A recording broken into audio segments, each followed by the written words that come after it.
Assalamualaikum warahmatullahi wabarakatuh. Kenalkan, nama saya Davi Alhayan dengan NIM 20200120025. Saya di sini akan menjelaskan terkait penerapan algoritma regresi linear untuk prediksi pada data obat antibiotik. Nah, yang pertama, pendataan stok obat merupakan permasalahan yang sering dihadapi oleh pihak instansi farmasi. Berkaitan dengan kesediaan obat antibiotik, pendataan stok obat menjadi penting agar semua pasien mendapatkan obat sesuai dengan resep dokter yang telah diberikan. Akibat yang ditimbulkan jika terjadi kesalahan dalam menghitung pendataan stok obat, ini akan mengakibatkan kekacauan pada pembukuan dan terjadi kerugian. Salah satu metode yang dapat digunakan untuk mengatasi masalah ini adalah menggunakan regresi linear, lalu akan diklasterkan dengan menentukan kelas guna mengetahui rentan jumlah pada obat tertentu untuk melihat obat mana yang paling banyak keluar dan yang paling sedikit keluar pada bulan tertentu yang guna untuk menghindari kerugian. Berdasarkan hasil pengujian yang dilakukan, terdapat total obat masuk sebesar 438.614, obat keluar terdapat 348 buah, dan hasil prediksi 273.355 untuk tahun 2019. Nah, dari data obat antibiotik dalam kurun waktu setahun, yaitu obat pyrazinamide TEC 511 adalah obat yang paling banyak memiliki obat masuk, obat keluar, dan prediksi paling banyak yaitu obat masuk sebanyak 9.896, obat keluar sebanyak 9.730, dan hasil prediksi sebanyak 7.754, maaf. Nah, berkaitan dengan masalah ini, maka dibutuhkan sistem untuk memprediksi konsumsi obat antibiotik dengan menerapkan metode regresi linear dan algoritma K-means yang bertujuan untuk mengetahui jumlah kelas atau kategori jumlah stok obat yang dibutuhkan sehingga dapat mengurangi risiko stok yang berlebih atau berkurang pada waktu tertentu. Karena pada dasarnya perusahaan pun tidak merugi sehingga metode ini sangat diperlukan bagi perusahaan farmasi. Nah, tujuannya itu ya untuk memprediksi kebutuhan persediaan obat antibiotik menggunakan metode regresi linear dan K-means sehingga diprioritaskan jumlah untuk stok obat yang benar-benar tepat untuk jumlahnya. Nah, metodenya kita ada machine learning. Machine learning itu pembelajaran mesin, ya bahasa Indonesia-nya, itu merupakan pendekatan dalam AI atau artificial intelligence yang banyak digunakan untuk menggantikan atau menirukan perilaku manusia untuk menyelesaikan masalah atau melakukan otomatisasi. Nah, sesuai namanya, machine learning ini mencoba menirukan bagaimana proses manusia atau makhluk cerdas belajar dan menggeneralisasi. Nah, ciri dari mesin learning ini di sana itu ada proses pelatihan, pembelajaran atau training. Pembelajaran mesin atau mesin learning ini memungkinkan komputer mempelajari sejumlah data dan form data sehingga dapat menghasilkan suatu model untuk melakukan proses input dan output tanpa menggunakan kode program yang dibuat secara eksplisit. Oleh karena itu, mesin learning ini membutuhkan data untuk dipelajari yang disebut sebagai data training.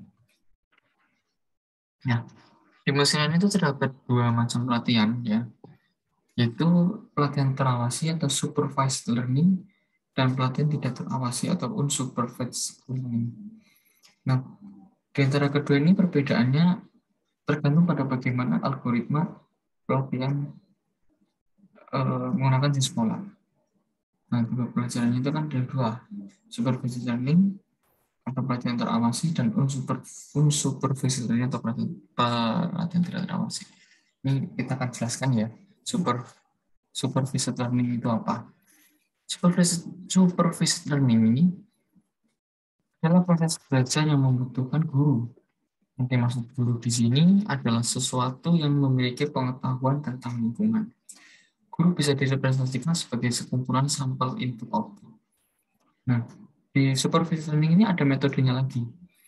Metode yang digunakan pada supervised learning ini contohnya decision tree, nearest atau neighbor classifier, naive-Bayes classifier, artificial neural network, support vector machine, Fuzzy-Kearns network.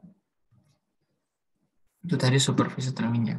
Selanjutnya unsupervised learning, pelatihan tidak terawasi. Ya sesuai namanya, pelatihan tidak terawasi tidak membutuhkan guru untuk memantau proses belajarnya.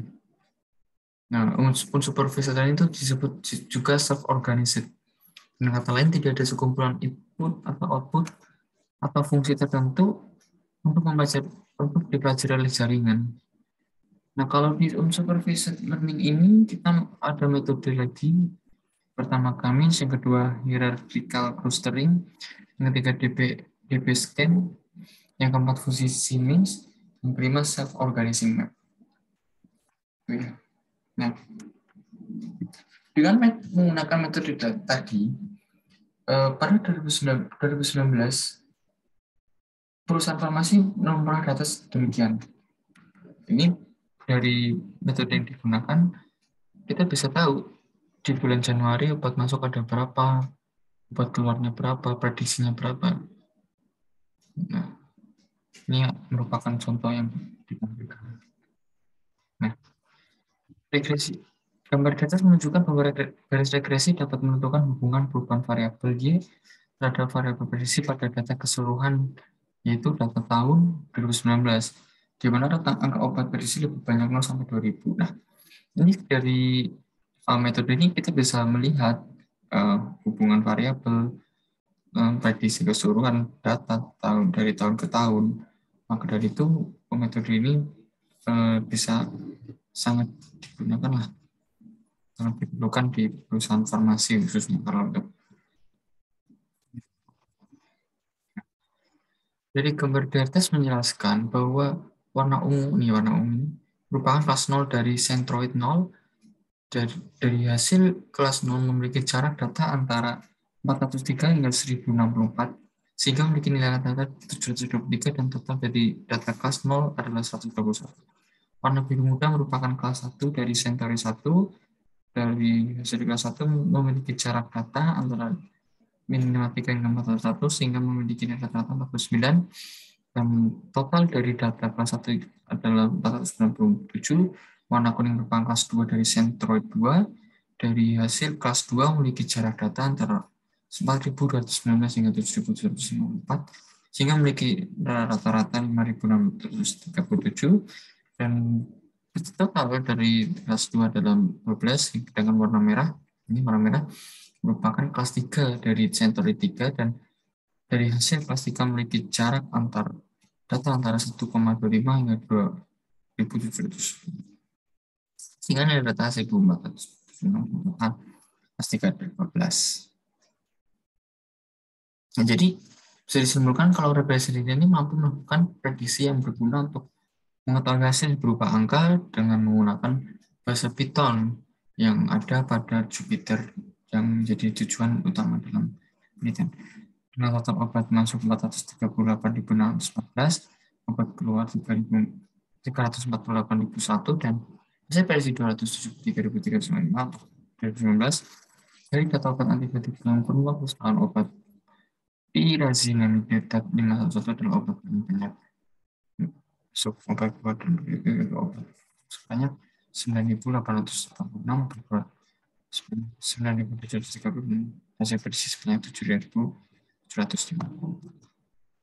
Kemudian juga memiliki jumlah yang sedikit, yaitu obat Apilen type 400 mg, di mana hanya memiliki obat masuk 0, obat keluar 0, sehingga prediksi -53, berarti obat tersebut memiliki peminat yang sedikit.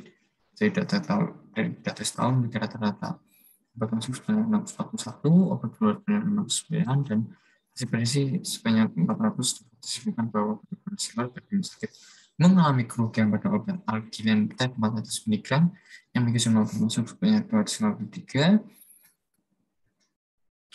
obat keluar 0 berat Erisan Becker 900 mg yang memiliki obat masuk 660, maksud saya 60, dan keluar 0, artinya packing sesi mengalami kerugian jika obat tersebut habis pada masa berdosa tahun 2019. Nah, mungkin itu saja yang bisa saya sampaikan. Mohon maaf bila banyak kekurangan dan terkata. Wassalamualaikum warahmatullahi wabarakatuh.